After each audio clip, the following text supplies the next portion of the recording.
Welcome to the Expert's Journey podcast, where we're all about creating your path to impact. Join your hosts, Dixie Mary Carlton from Indie Expert Publishing and Mr. Web Marketing Brad Houck, as we look at how you can grow your business and influence by leveraging your knowledge for profit. You know that point in your career where you just stop doing the work and start being known for it? That's the line between a practitioner and a thought leader. And crossing it changes everything for your business. Your mindset shifts, your brand shifts, and even the kind of opportunities that find you start to really look different. Today, we're going to be talking about what really changes when you become the go-to person in your field. Not just the fluffy personal branding stuff, but the real shifts that separate the people doing good work from the ones shaping the conversations we have. Good morning, Dixie. Good morning, Brad. I love the sound of that. How do I get onto that stage? Yes, I want to be a thought leader too. Yeah, it's funny. I have a love-hate relationship with the term thought leader because of some of the connotations it's gone through over the years. But I like where it comes from and I like what it's trying to say. And that is being the person is the go-to person in that field about that topic and having unique thoughts and ideas about that you can bring to the world. Yes, and I love the concept most of the time, but I don't like the term. I think too that it's something that as a conversation starter, we need to go right to the whole crux of it. And that is that, as Keith Abraham says, you can't go there till you grow there. You can't just suddenly wake up one morning and say, oh, I'm going to be a thought leader. You actually have to grow through a lot of changes and a lot of development and a lot of iteration of what you do to become someone who becomes aware of what it is that it means to be a thought leader. Yeah, and I think like today we're going to look at a couple of things that will lead people in the direction of that, because you can say, I'd like to be a thought leader, and you can start to put individual thoughts together. But there is certain steps that I feel that probably you need to cross. And some of them you won't like because they force you to compromise on certain things. But the first thing I think understanding is that people stop paying you for your skills and they start paying you for how you think. So when you're hands-on in your work, people hire you for what you do. But once you move into thought leadership, they follow you for how you really see things and how you put it in a way that they can apply in their lives. And your ideas and your take on the industry, your way of explaining it becomes the value that you bring to the conversation. Yes. And this is all about branding and reputation. And it's also about understanding what some of the special skills are, the special things are that you can do to get yourself into that position. It's like playing a masterful game of chess in so many ways. Yeah, you've got to really plot out what you're doing, but it does mean coming off the tools. And that's probably the hardest thing in many people's cases. I like doing technical work. I love nutting through someone's website and fixing up all the technical aspects of SEO and then doing some content creation and doing planning with them. But that's the doing side of things. And thought leaders, while they've done that, really have moved on from that. They now have people that do that, or they work with people who do that and refer the work to those people. Yes. And it really is a huge step. It's really hard to let go if you like being hands-on, and trying to get a balance right can be difficult. I love being hands-on as well. The coaching side of what I do and some of the technical side of what I do is the most enjoyable parts. But letting go of that or training someone else to be able to do that in your place. So you're still the director of the show, but that you are relying on other people within your team to do what they need to do to support what you're doing. I think that comes often down to the concept of developing good frameworks about what you have to offer. Not just systemizing things, but actually developing specific frameworks that enable other people to see the value that you bring to the specific thing you do. So that you can not only teach that or license someone else to use those frameworks, but that you are pouring your IP into something that makes sense for other people to use and to recognize in terms of what your own serious level expertise is in that space. Yeah, and I think sometimes these decisions, they're business decisions in the sense that how you start your business is often how you continue your business. So if you start off on the tools doing all the work, then it's very hard to bring people in to replace yourself because you only have that feeling for, I'm the only one that can really do this right, which is what goes on in your head, but not true, as we all know. Everybody can do it just as good as you and probably better, I've found anyway.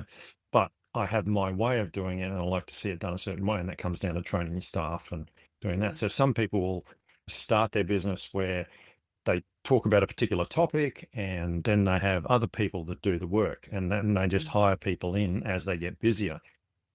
Most people start off as the technician side, if we like to look at the myth, and they're the doer in the business, and then they try to grow out of being the doer, and that's where they run into problems. Yeah. Although I'm going to challenge you on one concept of what you just said, and that is that most people can do what you do. I think when you get to a point where you are a thought leader and you are at the head of your industry, it is not as simple as saying that anybody else could do what you do with the right frameworks or the right training. And that is where you become someone who is paid more for being the person who does that, rather than having one of your people do that. There's a lot of examples that we could probably come up with, that the person who is also doing what the other people do, that's great.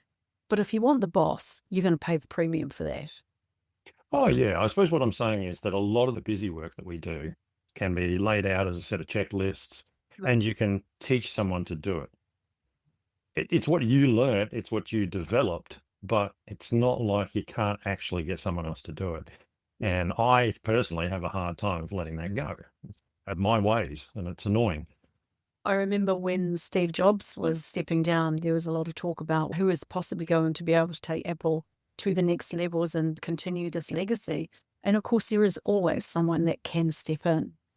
But when you are a thought leader, or you are the expert, the go-to person, you also have to recognize that there are parts of what you do that are unique to you, and finding those very, very special people that you can collaborate with who pass on your legacy. I'm seeing it with authors, for example, where you get someone like one of the top, whoever writes Jack Reacher, for example, you know, those big guys. James Patterson is now writing collaboratively with other people, but applying his name to the books. Yeah, Clive Cussler's been doing that for a long time. Yeah, so there's that. You still want to buy the book that's got James Patterson's name on it, not the person who also co-wrote with it.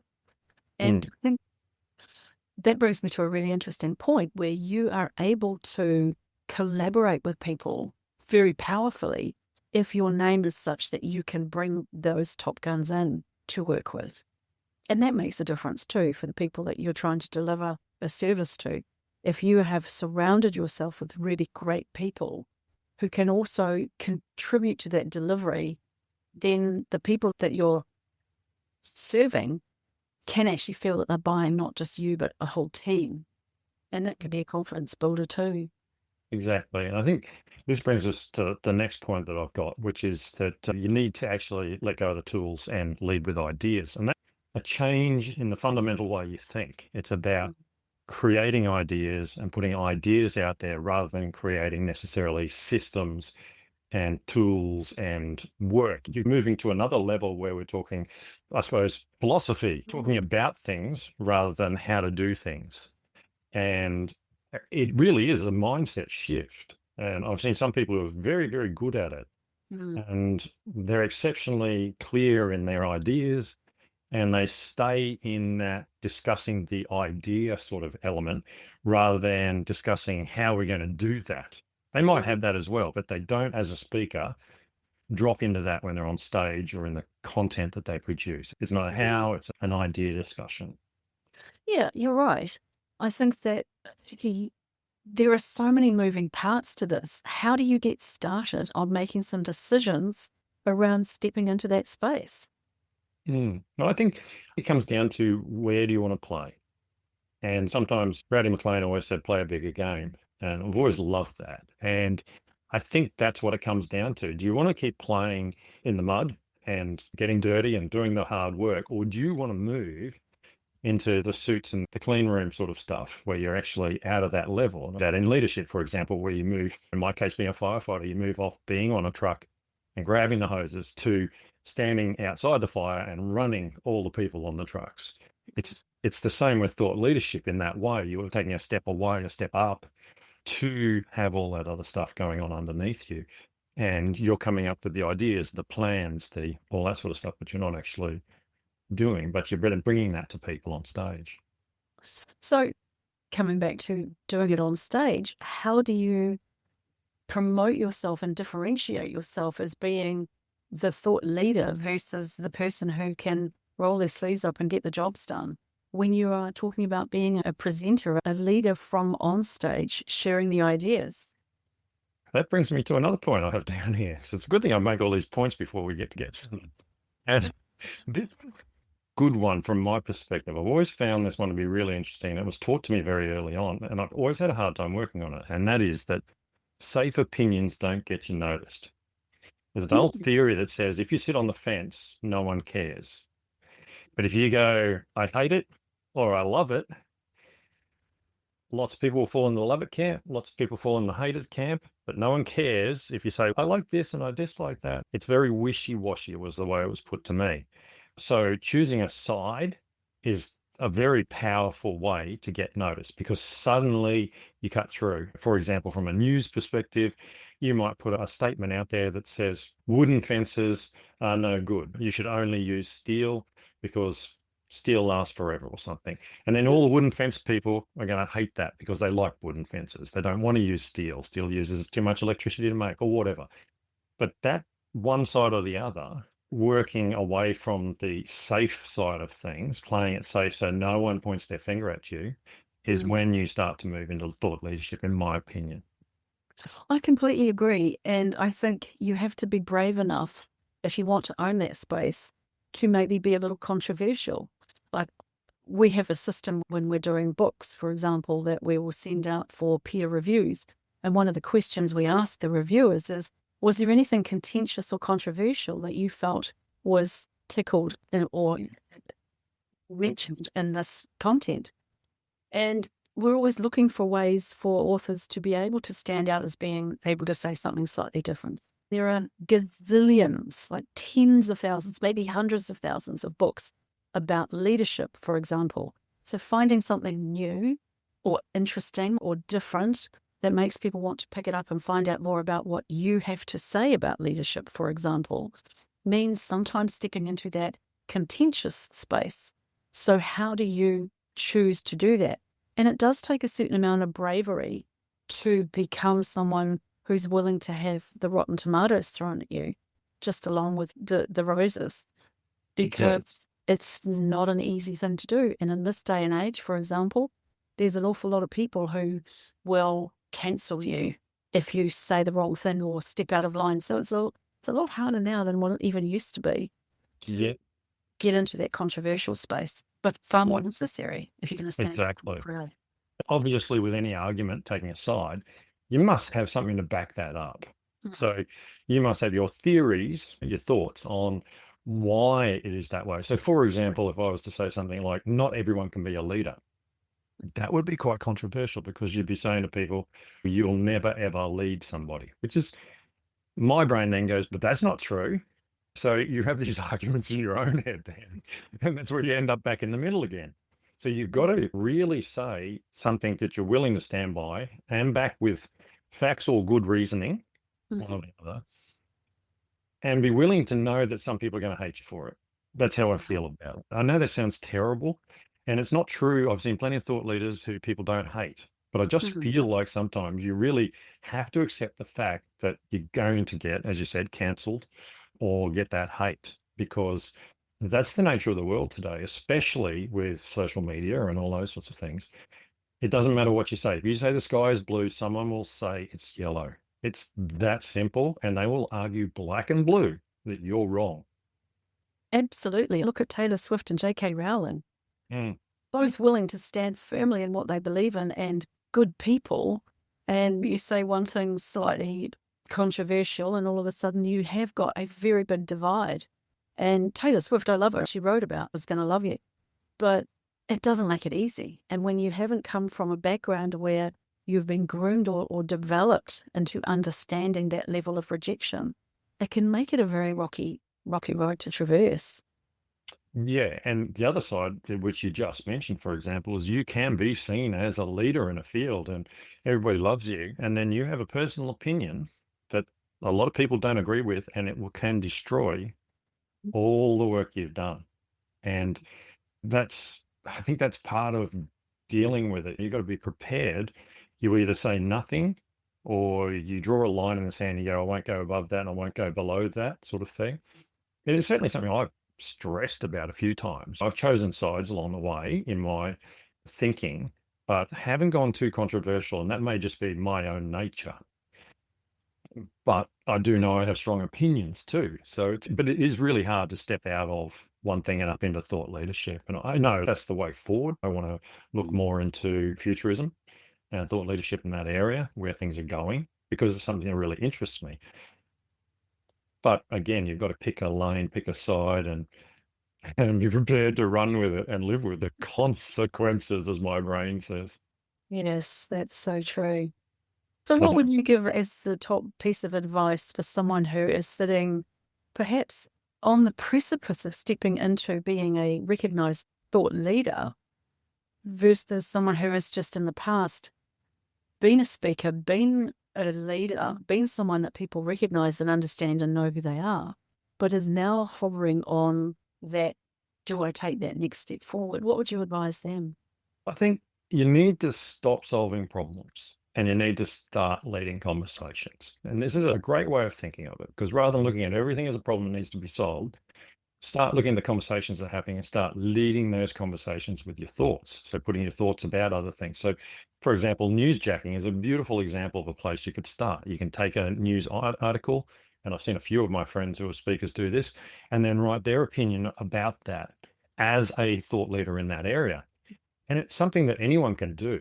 It's really simple to find an article you don't agree with and write about it and then post it, or do a video about it. But practitioners fix what's broken, whereas thought leaders are going to be shaping the future, and they're shaping the future through their thoughts. So they're moving away from answering questions to actually asking questions about things. So there's that change from answering to asking, I think, is where I think it's at.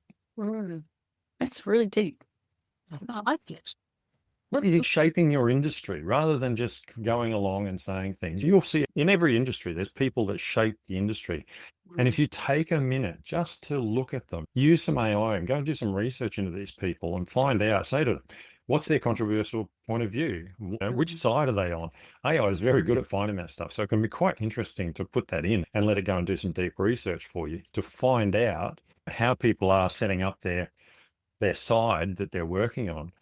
Personally, that's where you see it in podcasts, for example. We are having our opinions, being thought leaders in the area of working with experts in speaking and authoring and those sorts of things. But you've got medias and events and all sorts of stuff going on. YouTube's full of people who you could consider thought leaders in their own right within that topic. And there's lots of examples that you can learn from. Can I ask you a strange question about this topic? Do you think once you've become a thought leader that there's ever any going backwards and returning to being the practitioner? I think it's a mistake if you do, because it's so hard to break out into that level. You're going to have to put a lot of work in. But I can understand when times change, like, for example, during COVID, where everything changed and money stopped flowing because we weren't getting people on stage and all those sorts of things. Maybe, there is times where you've got to flow back in. The biggest trap I see is people fall back into their old ways and they can't get back out again. And I know we're all guilty of this along the way at some stage where we've fallen back on our roots. And I'm as guilty as the next person of that. And to step back out of it again can take a lot of courage and a lot of effort and a lot of belief in yourself, surrounding yourself with people who believe in you, who will give you opportunities and things like that. It makes a big difference too. You're completely right. Really interesting. It's a really interesting topic. Do you consider yourself to be a thought leader in your industry yet? No, I don't. I think I've had some thoughts, random ones. I do have some thoughts, but I am looking at more, how do I take this into something that's, I suppose, changing the way other people think about it, rather than, here's this thing that's happened, let me tell you about it. I want to change people's opinions on things. For example, using AI. I love AI. It has a place in every business. And I want to change people's ideas on how that fits into their life. that it's not the end of the world and that there is opportunity there. But I've got to make sure that I stay off the tools, even though I love teaching people how to use it. Yeah. It's just that, trying to get that roadmap underway and making sure you do it. What about yourself? I think I'm very firmly on the precipice. I may, according to some people, already be there. There's a few things that have shifted in the last 12 months or so for me that have helped contribute to that shift. And so I am starting to feel that emergence, if you like. And I think it has taken some time to really be willing to, I might have referred to myself in the past as being a pioneer of self-publishing. I think now in the nonfiction self-publishing / speaker market, I am probably becoming a recognized thought leader in some areas there.